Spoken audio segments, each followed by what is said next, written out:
Зохиолч Эстинүн хувь заяаны эргүүлэг 10 дугаар хэсэг. Шинэхэн ашиглалтанд орсон орон сууцны 4 давхарт гараад хаалга зөөх гэснээ түр азансан янжин хан налан бодлогшров. Чухам гантрын төлөө энд ирсэн үү? Эсвэл өөр нууц хүсэл байв уу? Өөрөөсөө дөөмөд залуу сонирхдог нь гин биш зан. Энэ бүхнээ гантрын төлөө хэмээн өөрийгөө зөвтгөн бодох нь ердөө л халахвч төдийхөн. Буцаад явж болох байсан ч нэг мэдгтэл дотгош орчихсон Даянгийн галзуурсан мэт давталгоонд гиншээд эхэлчихсэн байваа. Даян энэ ажилдаа тун сормог. Янжинг яахыхийн зургүй нүцэглээд эрийн хевсэн дээр дөрвөн хөллүүлээд араас нь мордоод авлаа. Нэг гар нь хөхнөөс нь байн гатхаастай, нөгөө гар нь хэвлий давхар нь шургалан ичимтгийг нь таалаастай.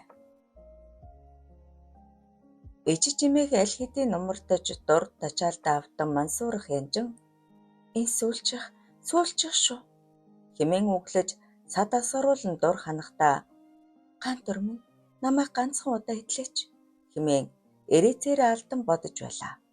Даян 14-нд нь алдчихад хөхнөөс нь бадлан үлсээр байх үед ахиад л өдөөгдөж эхэлсэн янжин гэж тасралтгүй уянгалуулан гиншсээр ухаан санаа нь орчлон ертөнтөөс тасран оджээ. Яг л бүжинг санагдуулах сайхан том хөөгзөг торгомсог цагаан арьстай бүсгүйг дөрвөн хөллүүлэн идлэх даянж ялгаагүй тэс өөр хүн бодчихсон шүдээ тас зун айхлан бүлсээр байв. Дур тачаал гэдэг нь эзнээ олсон олоогүй дэндүү гоёхон жаргал. Янжин үеүйгэн уянгалуулан гинших тоолонд ичимтгэн жирсхийн чангархан гайхалтай. Даян дээш үндийн ташаан дээр нь гараа тавиад хэдэнтэй ойлолцоолон бөлөхөд янжин ахаад л дур ханаж орхив. Алив, өшөө сайхан уцаагод өг. Янжин сонссон уу эсвэл зөнгөөрөө цээжээ газарт наалдуулан хэвтэж өгсөө тамтайлган оцойлгочхов. Арын сүврүүн хийхийг аль хэдийн төлөвлөж асан даян эрхтнээ суулгахад янжингийн тавиадас нэлтэн бүрхээд яг сайхан бэлэн болчихож. Арын сүв нь үрчлээдэн умалцах агаад эрхтнээ чиглүүлэн хэд үрснээ бүл хэдлэн зоож орхив. Ээж минь! Янжин чарлан гэдээсэн ч тас тэрсэн даян хөдлөгсөнгүй. Илүү бариу давчин ертөнцид морилсон эрхтэн хэдэнтэй суналцтал бүлээд гүрс хэлхэн шингэн юугаа юулж орхилоо. Ёо чи яаж байна гаж амтан? Дур тачаалын мансуурлаас сая ангиж ирсэн янжин ууртаа гихчин орилон яолсаар бас могц угаалan өрөөрөө орчихов. Бөөхс тантагнаж хөхн бомбогнох нь үнэхээр дурблам харагдана. Даян араас нь шууган ороод сая тэссэнгүй уучлаарай гэж айдуу зөөлөн дугаар тэврэх гэж зүтгэхэд янжин ширв татан зайлаа гаж донтой амтан гэчгээд бие угааж эхлэхэд ваан руу зэрэгцэн орж зогссон даян учир зүггүй илж талсаар бүсгүйг дорн зөөлрүүлээд авлаа. Янжин сайхан сэтгэлтэйч үнэхээр хормын донтой нэгэн. Тэр тусмаа дүүмэд залууд нугасгүй дуртай. Бие угааж дуусан бүсгүйг сэвхийтэл өргөн тэрсээр унталгын өрөөний өргөн диваан дээр хэвтүүлмэгц доор ертөнц рүү шунаглан ичимдэг юуг нь таалж эхэллээ. Саяхан арын сүрүүгээ хийлгэн тэсхийн аргагүй өвдөлт амссан янжин хоёр тачаалын галд автан хөлөө дэлгэн гиншгэд сарнайн дэлбэн чигтэн дурын шингэн ялгараад ирэв. Ягаарн харагдах сарнай дусгнан гоожох дурын шингэн. Тэр бүрийг амтрахын долоох даян аль хэдийнэ хөвчөрч бэлэн болсон эрхтнээ суналзуулан дүрчгээд таш дуу хадаан бүлж гарлаа.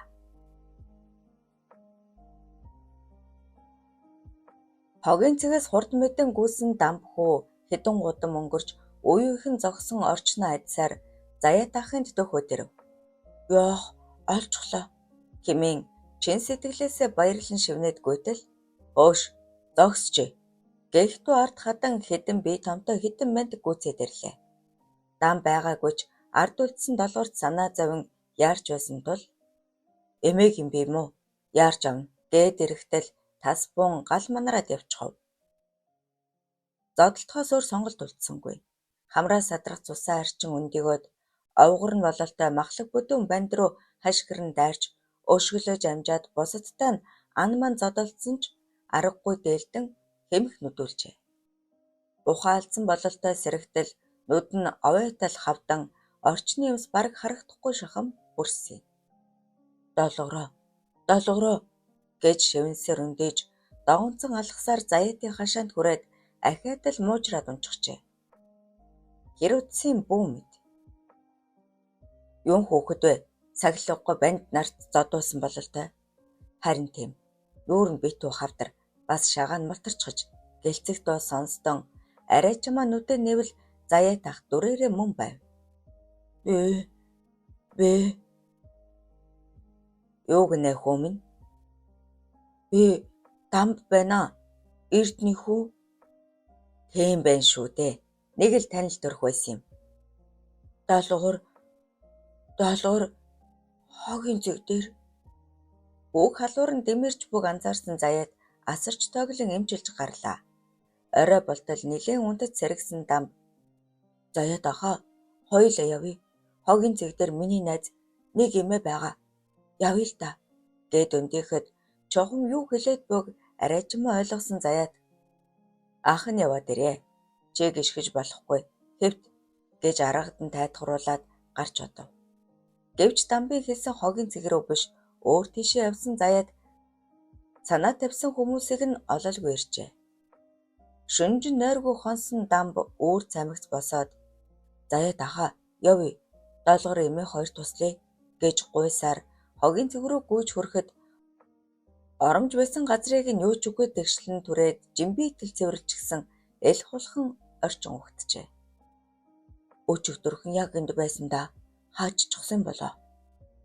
Хүү минь энэ хогийн цэг биш хотын захиргаанаас цэвэрлэх сураг дуулдаад байсан юм. Тэдэл мэдэх учиртай.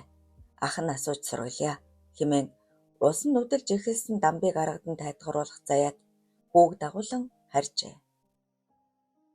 Хотын захиргаа руу явсан заяат тэр өдрөө эргэж ирсэнгүй. Заяагийн эхнэр жигээ их санаа зовсон бололтой орж гарan нөхрийгөө хүлээж ядаад дамба хүү минь сайн сонс. Энэ нэг л биш болоо тавьчихлаа. Аав ээж хоёр чинь бидэнд маш их захиж байсан ч чамд туслаж чадахгүй нь бололтой гэд хууд цаас үзүүлэн энэ чиний шин бичиг баримт заяатын луухан. Төр төвшин болтол энэ нэрээр явбал чам тустай гэлээ. Хөөрхий дамб юу гчис ойлгон учир зүггүй мэгшгэд жигээ өөрөмсөг тэврээд хашаа байшингааж чиний нэрээр болгочихсон. Бас гэснээ дамбын чихэнд хэдэн үг шивнээд өөрөөсөө ч нууж ав. Хожим том болсон хойноо орж үзээрэй гэжээ. Маргааш өглөө нь нөхрийнхөө араас явсан жигээч мөн адил эргэж ирсэнгүй. Хятад ирээдийг хомруулан нутаг буцаасныг хэд хоногийн дараа гэр орныг нь нэгчгээр ирсэн хүмүүсээс мэдсэн дамб өөрийгөө заяатын луухан гэж танилцуулахад энэ бас хужаагийн бэлтрэг бахан нутаг руу нь буцаая хэмээн ширүүн төрхтэй ир тавшилахад ахлах нь заяатад төрсөн хүүхэд байхгүй. Өргөмөл Монгол хүү ах. Асрамжийн газарт хүргэж өгье гэснээр дамбын хувь заяа зөв тийшээ эргэжээ. Хархан бага наснаасаа өнчирч хагацал амсан яг адилхан амьдралыг туусан гантөр бүжин хоёрын амьдрал үнэхээр аз жаргалаар дүүрэн өнгөрсөөр. Бурхнаас заяасан гэмээр ач буянтай луухан хоёр хүүхдийг нь төрснөөс өрцгүй хайрлан хүмүүжүүлж тэдэж өвөөдөө улам бүр ээнэгшсэн дассаар л. Аав шигээ эрэмгээ төрхтэй хантур ээж шигээ элдэг ялдам хатангоо. Тэд нас балчирч дэндүү хэрсүү ухаалаг хүүхдүүд. Дуугаа өвөөгийнхөөсөө холбоохон байх асрамжийн газар руу хаяахан очиж үеийн хүүхдүүдэд дотн тоглож чадах ятгаараа хоолунд илүүчлэнэ.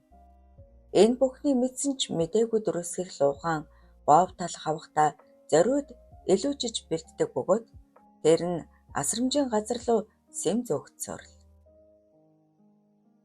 Он жилүүдийн буурал тоосон дарагдан үлдсэн дурсамж дунд долгор охины гэгээн дүр үргэлж тод санагдана. Чухам хаагур зурж гиснийг бурхан л мэдэх байх. Хүний хувь заяа гэж сони юм да. Луу ханыг асрамжийн газар очдог тэр өдөр ирж авсан хөөрхөн долгорыг нь хөдөөний гэр бүл үрчилж аваад явчихсныг хизээ хон л мэдсэн аж. Долгор ягаад асрах газраас зугтсныг ажимдаа ойлгосон Луу хаан охины араас санааширхаа болон сайн сайхныг л хүсдэг болов.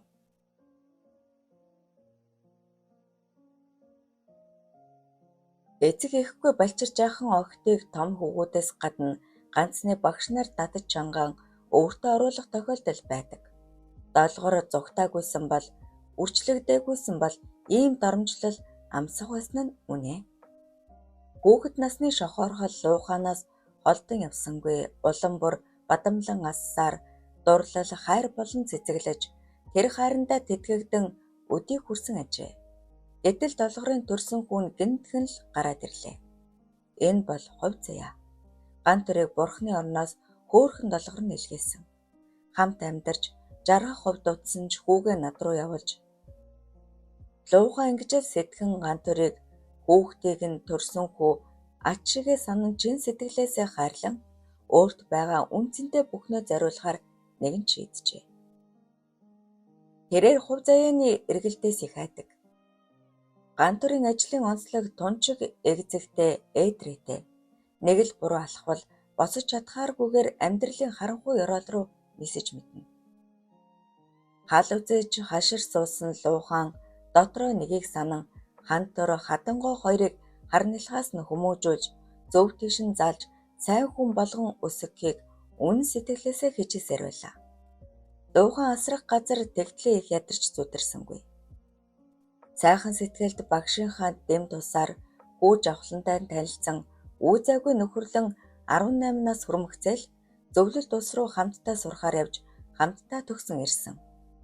Дотор сэтгэлдээ аавынхаа ээжийнхээ нэр төрийг сэргээх чин хүсэлтэй Луу хаан ахиад л төрийн мулгуу бодлогонд автан ажилгүй болчихов.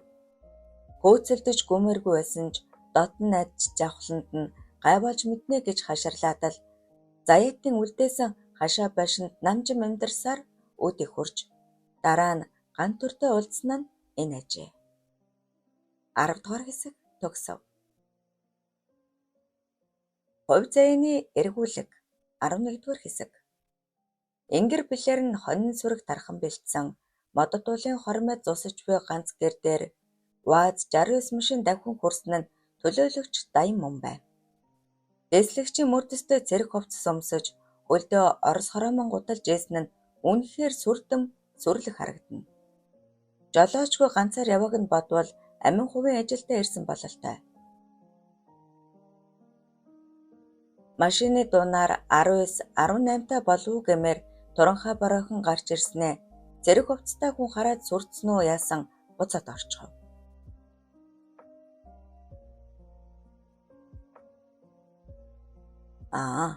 Нөгөө охин байх нэ. Нас залуу, цус шингэн аятайхан дам шиг юмсанж. Даянгийн халуун цус огшон цэрэл хүсэл насан эхэлмэгц. Гантор хавдарсныг бодвол энэ охиндоо учиртай байсан нь гарцаагүй гэж бовтнаад гэрт орлоо. Сайн байна уу? Энэ балдоржих гэдэг аль мөн үү? Гэсээр баруун талаар нөгсөн санал дээр совол охин толгой дохин яаран цай аяглаж өгөөд тавхтай эдэд өгүүлв. Ширэн цүнхээ ухан бижиг цаас гаргаад их л албархуу дүрсгсэн Даян "Чээ, балдоржийн охин уу? Нэр хэм билээ? Аав ээж чинь хайцсан юм" гэж дууга өндөрсгөв. Аав сум юмсан. Ээж хонинд намайг Цэгэнэ гэдэг. Гоё нэртэй дам шиг вэ. Даян ийм бодох зураа баахан хууль дүрм ярьж сүрийг үзүүлээд чиний өргөдлийн талаар ирлээ. Миний өмнөх төлөөлөгч хавдарчихсан байж. Зяг. Юу болсныг ярина. Цэгэнэ охин салгантал жижрэн тэгэхэд би аавдаа гомдоод худлаа биччихсэн юм аа. Гантур ах ирж уулцсан. Өргөдлөө буцаагаараа гэж хэлээд явсан юм. Би амжаагүй. Төрийн алба тоглоом уу? Гантур та хоёр ямар учир холбоотой вэ? Охины бор царай хүрэнтэн улааж чичрэх бүрд нь цамцны цаанаас тавих хөвхөн жижигнэн. Энэ бүхнийг улгааны өдөр ажил суусан даян улам барьцаа лавшруулан гарын төрийн эхнэр гомдол гаргасан. Би чамайг бодоод хавдарчихлаа. Яг юу болсныг ахтаа үннээр нь хэлчих гэв. Би гантар ахад дурлжчихсан юм аа. Тэгээд уулзах далим хайгаад хоо давийнхаа тухай худлаа биччихсэн. Өргөдүүлэх гэсэндээ л. Гэтэл гантар ах учрыг нь олчихсон. Өөр юм байхгүй.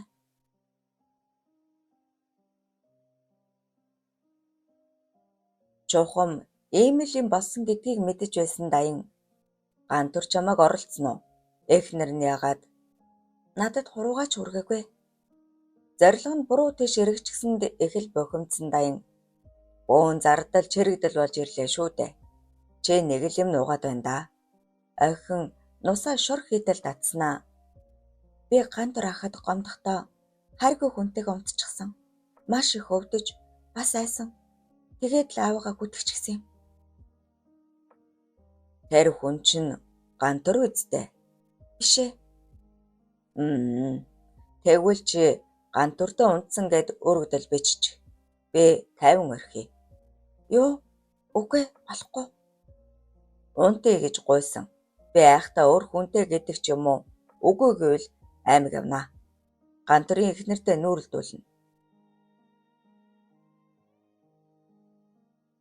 Жохом юу болоод байгааг цэгэнэ огтхон ч ойлгосонгүй. Аймаг явна. Эхнэртэй нүүрэлдүүлнэ. Энэ хитэн үг цэгэнэг айлгаж очроосон тул Даянгийн үгэнд орон өргөдөл биччихлээ. Гантар ахад муу юм болохгүй үсттэй. Үгүй ээ. Ах нь аргалчихна. Харин чи их хөөрхөн охин юм аа. Хот руу сургууль явах уу? Цэгэнэ ахаад л нусаа шор хийдэл татснаа. Ямар л вэ? Даанч аавыг гомдоочихсон болохоор. Ах нь уулзаад уужрлаад өгье. Даян үндийн босоод охиныг тэрхэд цаадах нь чичирсээр ухарлаа. Зүгээрээ. Чи ийм юм хүсдэг. Ах нь зэрэг хувцастай гоё ахыг эсэргүүцэж зүрхэлсэнгүй. Газар орон дээр охиныг даран унаад цамцын сүхэн хушууга зүтгүүлж нөгөө гараараа өмдийг нь шувталчхав. Цэгэнэ нүдээ тас анчихсан чичирнэ. Даянд охиныг гэхээс илүү гантар дурлсан гэж бодохоор л эрэхгүй атаа хорслон төрж тэр хүсэлтэд хөдлөгдөн шунан тачааджээ. Оршилж сүйд болсонгүй уус нуруугаар нь тас тврээд шууд л хийж орхиод хүчлэн бүлж эхэллээ. Цэгэнэд энэ бүхэн таалагдж байгаа бололтой даян луу зүтгэн үнсүүлэх санаатай өндөлцөж байваа. Хөх бүхс жижигхэн цэгэнэ үнэндээ ямар ч сэтгэгдэл төрүүлээгүй ч би бусдаас илүү гэдгээ нотлох хүсэлтэй автан даян хүчлэн бүлсээр айглан дур ханаад аймаг руу хүрээ дээрээ илүү гоё юм үзүүлнэ гэж шивнээд яаран босоод дахиж юм хэлэлгүй давхин одоход ахаад л шархалж орхисон цэгэнэ хожимын учралд эдгэн зөгөнсөөр үлджээ. Их сургуулийн багш бүжин тун сайн ажиллаж байсан ч сайхан төрсөн бүсгүйг эргүүлдэж хоргох залуусын цуваа тасарсангүй. Оюутан шавнараас нь гадна үеийн залуус тэр бүхэл гэр бүлтэй Ахмад ирчүүд ч хоргоно. Гантарын сайн найз даян хүртэл хаяа холбогдсон жохом ямар санаатай нь цухалцж эхэлжээ. Эр нөхөртэй энхри хоёр хүүхдтэйг нь мэдсээр атлаа. Ирээ цэргүй эргүүлдэж элдэв шалиг үгс чулуудагсад олширч залхаж эхэлсэн бүжин ажлаасаа гардаг ч юм билүү гэж бодох боллоо. Энэ тухайга гантурт хэлмээр байсан ч цаг наргүй ажилтай хүнд төвөг болохоос эмээн. Сургуулийн захирлаар шинээр томилогдсон шижир гэх 40 гаруй насны доктор профессорээр энэ бүхнийг ажигласан бололтой бүжин өрөөндөө дуудаж уулзаад чиний тухай гомдол ирэх юм. Оюутан залуусаас багш нарын арга гэрээс хэмээн дуугаа өндөрсгөөд бүжин багшаа бид бүхэн боловсрал соёлыг түгээгч хүмүүс ёс суртахуунтай байх ёстой гэж ирээд л баахан лекц уншлаа. Захирлаа. Та хитрхийн нэг талыг бариад байна шүү дээ. Надад ёс зүй гэж би нөхөр хүүхэдтэй хүн. Өргөдөл бичсэн хүмүүстэй чинь нүүрт улжуулзъя гэд өөрийн ирэхгүй хоолон зангирсан бужин нулимс мэлмрүүлэхэд шижир захирал босож ирээд альчуур өгтөө. Би ойлгож байна. Захирал нь энэ бүхнийг зохицуулж өгье. Харин надад нэг хүсэлт байна гэлээ. Би чадах юм байвал мэдээж татгалзахгүй. Захирлаа, юу юм бол? Ууг нь шалихгүй асуудал л да. Өөр Монголоос хэдэн эрдэмтэд ирснийг чи мэднэ. Тэд удахгүй боцох болохоор бяцхан үдэлд зохиох оруулсан юм. Чи оролцож өгөөч. Тэр мэдээч шүү дээ. Мундаг эрдэмтэд байна лээ. За тавхирлаа. Нөгөө төр тэрэлж рүү явна. Нэг юм уу 2 хоног бах. Чи ажлаа зохицуулаарай. Бужинг гарч одмогц эрэхгүй шүүрс алдан шүлсээ залгисаар үлдсэн шизэр захирал. Богсон тонтойгоод хөөхөн том болцоод яасан сайхан амтан бай. Дээр нэг мордчих юмсан. Тэмч дургүй биш байна. Гэж бовтнаад телефон утсаа эргэдэн хэн нэгэнтэй уулзахаар ярьж тохироод яран гарлаа.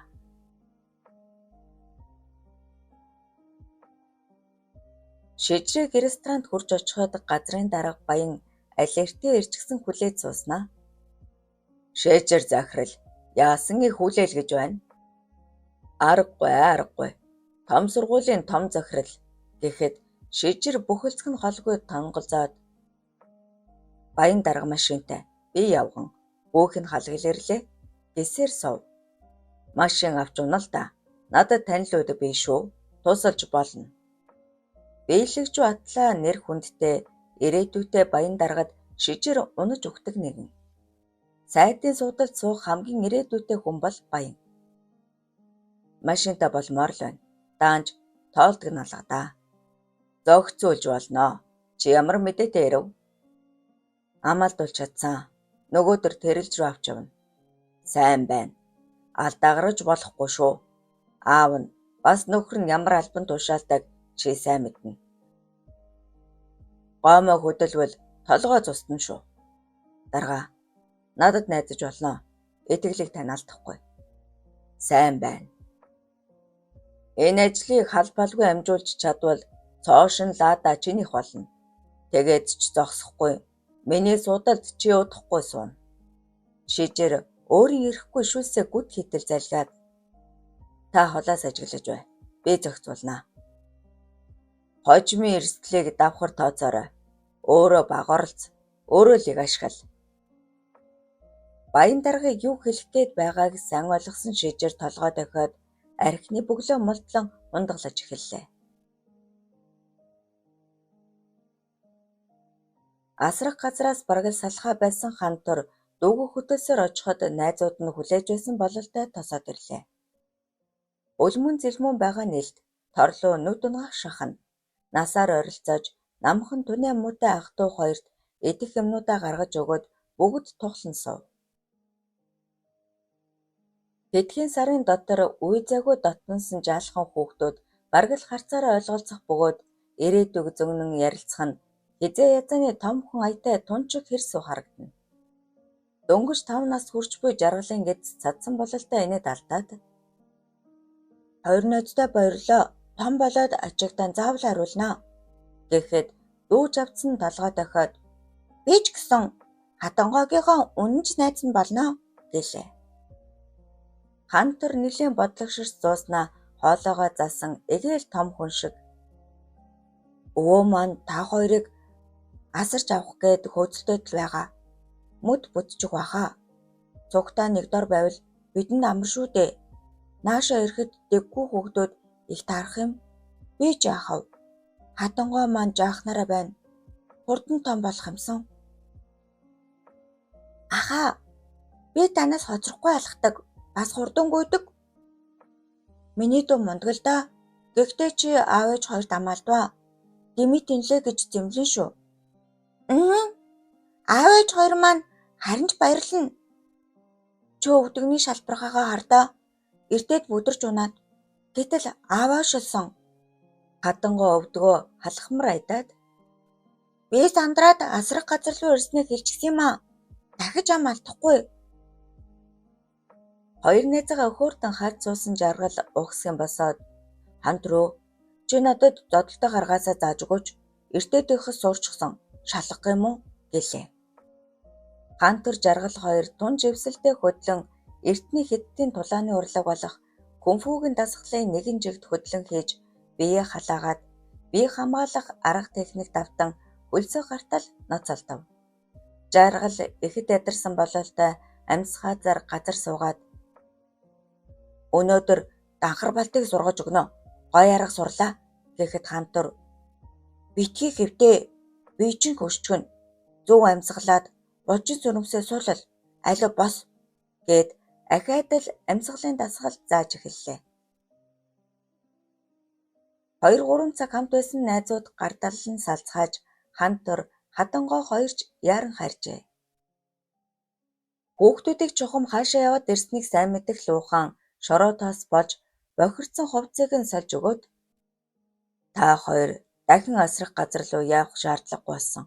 Жаргал жавзан хоёрыг үрчилж авахыг зөвшөөрсөн. Гэхэд Хантер хатангой хоёр дуу алдан ямар гоё юм бэ? Одоохон очиж хэлье. Баярлалаа өвөө, хайртай шүү гэж шулганцгаав. Луухан хөмсг зангиданд дуугаа хураад зогсноо. Гэхдээ миний нэр дээр өгсөнгүй. Нэг найз маань авахруулсан. Харин би гэртээ авна. Алстай болох зогцүүлж болно гэв. Нарийн учрыг сайн ойлгоогүйч Хантер хатангой хоёр өөр баяраар жигүүрлэн баргал нойргүй хонжээ.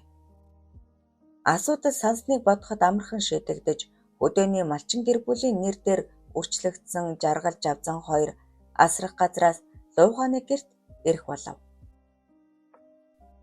Гэвч шийтгэд төвхтөө бэрхшээл тулгарсан тул малчин найзынхаа гэрт саргараа өндөрсний эцэст Гантрын шинхэн туслангийн байранд ирээд удаагүй тэрнийг шөнө аимшигт төмөр гарч Луухан амьдралдаа хамгийн том алдаа гаргаснаа ойлгон эц төгсгөргүй зовлонгийн далайд умбсан гэдэг. Ховзээ заримдаа дэндүү хатуу харгис байх юм да. 11-р хэсэг төгсөв. Ховзээний эргүүлэг 12-р хэсэг. Аймгийн төвд бүтэн жил ажиллахдаа Хантерын бүксийг ухаж өөсөв ирээд үнэндээ юу ч олоогүй дайн бараг л галзуурах шахав. Чухам яагаад унган багын сайн найзтай ийхүү өшөө санаад байгаагаа өөрөө ч эс ойлгоно. Ядаж байхад аав нь хаа нэг утсаар ярих бүрдээ. Гантрын ажил гэлэлзаад албан тушаал нахиад л байдаг. Чамд хоршор гэж байна уу? Өөсөвгүй хүн гэж байдаггүй юм. Хэрхэн нууж дадлах ухаан л байгаа. Гантур тэмэл хүн гэдэлчээ гэж ирээдэл хор шарыг нь малтна. Аргаа барсан даян турхан охин цэгэнэд хайр зарлан хамт нэг сар амьдрахдаа Гантурыг бараг л хүчрхээлсэн гих удахтай өргөдөл бичүүлж чаджээ. Цэцэрлэгээсээ хоол унд завшсан тогоочин хэрэгч сүртэй юм байсангүй. Үлдэгдэл хоолоо өнчих хүүхдүүдэд өгсөн төдийл хэрэг. Даян арга мэг зохион элдвэлсээр Гантурыг хахуул аваад хэргийг дарагдуулсан болгож дөнгөв. Эцэст нь гэр бүлээсээ гадуур явуулсан гэх хэргийг мөрдөөд бас л ханам өргөжээ. Сумын театрын уран сайханч бүсгүйг нөхөр нь хардаж өргөдөл гомдол гаргасан ч үнэн хэрэгтэй үнэн журамтай хосууд юмсан ч Гантур тэднийг эвлэрүүлсэн ч өргөдлийг нь ягаад ч юм буцаалгүй орхичхов. Уран сайханч бүсгүй хаажиж ухаалаг нэг нь байж тааран Даянгийн элдэв мэхэнд автсангүй. Найдвар муутай хоёр хуурамч өргөдөлтэй байсан Даян аргаа барахдаа аавда баахан дэгстүүлэн яриад өдөө ээж ханлаа хот руу шилжмээр байна гэв. Яг энийг л хүлээж суулсан Баян жаахан тэсч аав нь зохицуулнаа гэж дуулсан ажээ. Нэгэнтэл хот руу шилжихэн тодорхой болсон тул амралтаа аваад төрсөн сумандаа очиж хэсэг зуурхан янжинг эргүүлтлээ. Гэвч цаадхан тас зөрөөд огтхонч нүр өгсөнгүй. Янжин улмалж авхаачин өнгө зүс нэмж дэндүү дур булаам харагдана. Угаасаа л сайхан бүсгүй л дээ. Улаанбаатарт том албан томилогдох хүн үжин шиг биш, янжин шиг авгаатай байх учиртай. Халамжтай халуухан ялдам царайлаг. Үсэлдээ хүрэхэд янжин л тус болно. Хэдэн өдөр янжин эргүүлдээд нааштай хариу сонсоогүй Даян эцсийн мэхээ хэрэглэн цэгээнигийн өргөдлийг үзүүлээд Хэчнээн сайн найз минь ч хөөрхөн охиныг хохирож болохгүй. Чи өөрөө л мэд. Би хот руу шилжиж байгаа. Ганц төрд муу юм тохиолдвол намайг биш өөрийгөө буруутгаарай. Гэхэд Янжингийн царай хувсхийн чи яаж ингэж чадчихна? Ганц төр тийм хүн биш шүү дээ гэж уйлагнав. Сайхан хар нүднээс насгарч буй нулимс ганц төрийн төлөө. Надтай эрмийн цэнгэл үйлдсэн ч ганц төрийн төлөө. Дур ханахтай хүртэл ганц төрийг төсөөлдөг үз. Цэгэний хүртэл ганц төрт хайртай. Уран сайхаж бүсгүй ч бас асуудалтай. Ата хорсолдоо багтаж ядах даян юу ч хэлэлгүй хаалгаар зүгэлэхэд хөөрхийн Янжин би чи нэр нөхөртөө үр хүүхэдтэй хүн шүү дээ. Ганц би байсансан бол дүүрч хэмээн цөхрөөнгөө баран үгэлсээр үлджээ. Таарсан таар шуудаанууд 2 хүүхэдтэй хөгшин авгаад царай алтха болий. Даян хилэгнэн бодсоор машиндаа суугаад аймгийн дүүрүү давхисан боловч сэтгэл хоёрдан эргэлзэж эхэллээ. Замаас гарч зогсоод архи гарган хэд балгасан ч байдал улам бүр дордчихов. Поршоор буцлахын зэрэгцээ хуйл тачаал нь асанд өрөлдсөн. Янжингийн нүцгэн би тандхар өгзөг сэргэр хөхөн нүдэнд үзэгдэвч уцаж зүрхэлсэнгүй. Новш гэж үтэж байгаа нэг ч алга. Ерөн цэгэнэ дээр очи. Надад хайртай ганц хүн. Даян замсалан уул руу зүтгэлсээр давааны орой дээр гараад үлдсэн шил архиа ууд судал мотоциклийн дуу ээрэн хадсаар дөхөд ирэв. Пүү чорт. Энэ юм би бүр явхаа байж. Гэсээр бууж ирсэн бахим том мэрийг хараад оо цэдэв ах. Хаа хурж явнаа. Үй даян. Чи чинь хаанаас гараад ирвэ? Гэлцэн уулзаж дахин нэг шил архи задарчээ. Ажлаасаа эрт тарсан ганц тур эхнэрээ тосгоор их сургууль дээр очлоо. Зав зайтайсан бол өдөр болгон тосхыг хүсвч үнэндээ ажил нь амждаггүй аж. Үүдний жижүүрээс бүжинг асуугаад дээшээ өгсөн ангид нь орвол өндөр цагаан залуу шурххийн зурж отов. Бүжингийн нүр уулсхийн золтой л мэлэмрүүлчихсэнгүй гүн ирж тэврүүлээд ашгүй жимэн хүрээд ирвүү. Би яахаа мэдэхгүй байлаа гэж тормолзоод гайхаж алмаарсан ганц төрд эрчүүдийн аршинг нэг хүрчлэн хэлж өгөөд санаа амарсан янзтай том хөхөө булбугнуулан урт амьсгаа авлаа. Ганц төр инээд алдаад миний эхнэр ийм л үзэсгэлэнтэй юм чинь эрчүү чохоох нь аргагүй шүү дээ. Зүгээр л тоохгүй орхичих гэхэд бүжин улаалзан төвхтэй байна. Ажил хийгцэж хүндрэлтэй юм. Намайг ингэр султай хүүхэн гэж боддог бололтой. За, март. Хань аль болох ойрхон ирж бай. Жаахан даварсныг нь хашраагаад өгсөн ч гэмгүй. Ганц төр хайр инэрлэр дүүрэн харцаар бүжин цооширтан улаахан уруул дээрээс нь шимэн оцов. Бээндээ шахан тантгар үзэг нь нэлбэн таалахад бүжинж цэрэлтэ бололтой. Ханя хурдан харъя. Би хүсээд байна гэж шивгэнлээ. Ганц төр бүжин хоёр сугдалцаар үүдэр гарахад сарвчтай малгай тухлуулж өмссөн 3 залуу хөндлөлтөөд өө залуу бүжин бохстой хэдэн үг сольж хуу. Чи түр холдож бай. Гэхэн тэрэ. Ганц төр хянамга харцаар орчин нэвч шувт гүйлгэмэгц тэр тэнд саяхан зурж гарсан өндөр цагаан залуу зогсож буйг олоод харчихав. Бүх зүйл ойлгомжтой. Энэ нэмэгтэй миний эхнэр та нартай яхаараа уулздаг үлээ. Нэгмөр хашрааж өгөхөөр шийдсэн ганц төр урагш шалгахад архины өнөр нэвтсийн хийх 3 эр пар инээлдээд овоо зөрөгтэй залуу байна. Эр хүн шиг сайхан үзчихв. Дээлвэл бид нар арилаад өгнө гэснээ гурвуулаа зэрэг дайрчээ.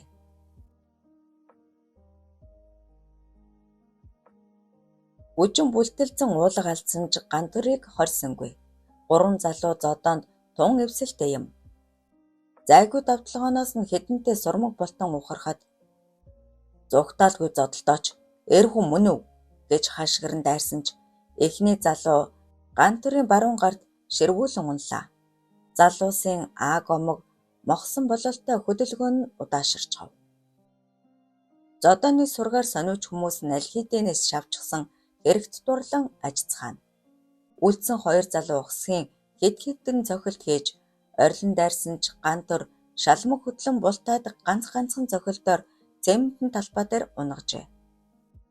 Тэр барагтаа уралдаггүй Гантур нэгнийх нь гарыг мушгин өчөөд цаад залуудаа очиж хэлээрэй. Дахиад эхнэрт минь төвөг удвал өөрөөр ярина шүү гэснээ үнэмлэхээ нүрэнд нь тулган та гурвыг ухаж төнхөл хөөх юм гарна да. Яамар байна гэхэд өнөөх нь хурдан толгой догсоор зүгтэж одлоо. Бүжин юуж болоогүй аятай товлцтал алхасаар дөхөж ирээд ханаа гэртээ харъя гээд суугдахад Гантур тонгойн шов хэдэл үнсчгээд алхаад явчихав. Гэртээ ормогцол бие биерүүгээ дайрсан залуус нэгээ сандамд нүцэглээд орлуу зүтгэн орооцолдон хөлбөрч эхэллээ. Бие биендээ хичнээн хайртай юм битээ. Бүжингийн торгон зөөлөн арс, бомгор хөх, альман өгзөг, чирэг жилгэр гуй хас, өөгүй нарийнхан бэлхүүс, өхөөрдөм хөөхөн төрх. Дурхусал асгаас аргагүй дэндүү үзэгслэн. Жирийн цэрэг эрт хараа өгч, хоёр сайхан хүүхдийг нь төрүүлж өгсөн ижээ бурхан шүү дээ. Өнчин ганц Гантурыг 3 болгон үржүүлж, аавтай, эхнэртэй, өнөр өтгөн сайхан гэр бүл зогслоосон ухаантай монгол жонгоо шүү дээ. Хайрлахаас өөр яах вүлээ? Хайртай Бүжингээ тас дэврэн инхрээлж, дур хүслээ төвчин янагсны эцэст арга билгийг золгуулан бүлж эхэллээ. Хань минь гоё байна. Бүжин талмаар гişэртэж, уруулаа хазлан өндөлзөх бүртээ хөхөн чичирхээлж, үтрэн чимчигнэж байв. Эхнэрийнхээ хулыг улам дээшлүүлэн бүхсийг нь өөрлөгөө шахахад арга бэлэг хэрхэн учирч байгаа нь нүднээ илхэн харагдана. Юу болоод байна? Чинийхээ нандинг. Гоё байна. Тийм ээ. Дэндүү гоё. Улирч норсон залуус дуугаа авалцсан дур ханаад бээсээ тас дэврэн хэвтлээ. Гантур эхнэрээ үнэрлэн үнсэж санжигных нь үсийг элбэж хэвтснэ. Аав асрамжийн газраас 2 хүүхэд өрчилж авахар болсон мэн лээ. Цаад болон зөвшөөрөхгүй байгаа бололтой. Хөдөөний найзынхаа нэр дээр аваад дараа нь зохицуулна гэж байна. Бүжин талмаар мишэлзэн нөхрийнхөө ингэрлүү шахан боёнтай хэрэг Гантур хатангой хоёрын дотн найз гэсэн. Чи аавын нэр төрийг сэргээх талаар хөцөлдөвч. Ядад хүнгээд ад үзэгддэг бололтой юм. Цаг нь болоог байна.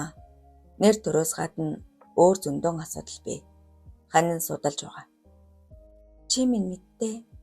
Ханаа зусландаа хизээ гарах уу? 2 хүүхдээ гэрмэгц аваад гарыг. Тэгье. Өөнөрөө мартах шахаж. Манай шин захирал шижир өнөдөр дуудаад. Юу гэн? Захирлын юу хийсний бүгдийг нь ярьж өгсөн Бүжин хушууга цоройлгон эрхлэнгүй өнгөөр чи маргааш орой ирээд авч чадах уу гэж шивнэжээ. Хүн хүний чанар сайхан сэтгэл бусдад ашиглагдах нь бий. Тэрэгжид ад хэдийнэ дэлгэж цаг ирсэн аятай модод нахайлан навцаа дэлгэж зүлэг ногоорон цэцгэс алаглаж эхэлжээ.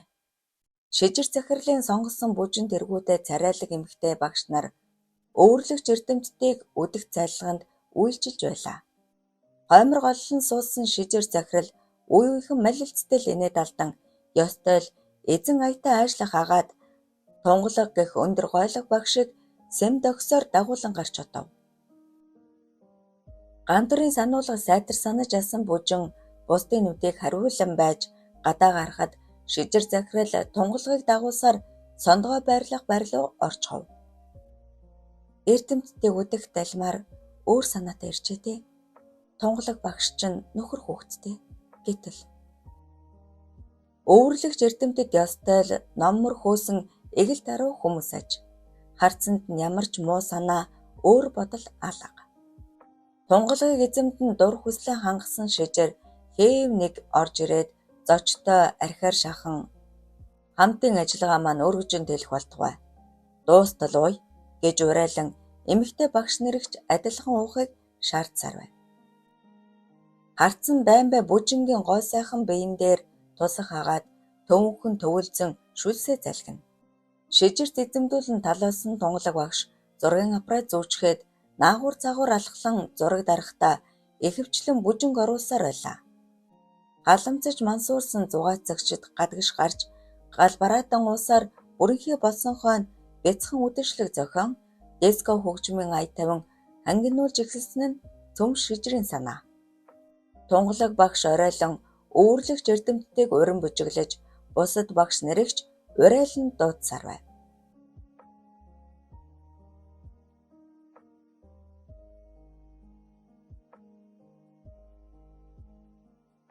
Олны дөвөнд татагдан орсон бүжин аясыг харан бүжиж зогсохдоо хаан нэгтээс сэмхэн зургийг нь дарсаар байгааг огтхон ч анзаарсангүй.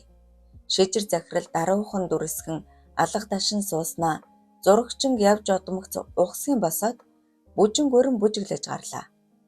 Уян налархаа атлаа үзэгсэн төгс бүсгүйгээс Европсын анхлан үнэр сэнгэн дур тачаалыг насаана. Бүжин багшаа, та танхимыг эрхлэж болохыг хүсэж байна уу? Би тусалж чадна шүү. Тань шиг гадаадд төгссөн өндөр боловсралтай багш нар ирээдүйтэй. Гэгчлэн уянгуулж бүслэгээр нь тэрсэн гар нь доошосоор бараг л өгдгөнд нь хурчхав.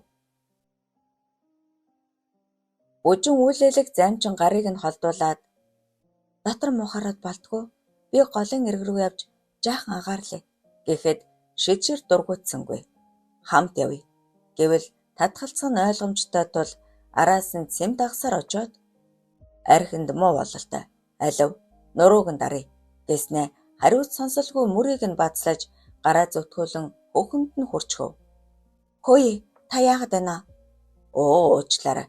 Толгой эргээд. Та буруу бодсон бололтой. Надад ахиж дэвших хүсэл алга. Харин ч ажлаас гарах бодолтой байна. Ой, тэгж болохгүй шүү. Гэхдээ өсөн дэвчгэл хэрэгтэй. Би чам тусалж чадна. Гэсээр ойртож ирсэн шижир айхлан амсгаадад зогсноо бүжинг тас тэмрэн дайрлаа.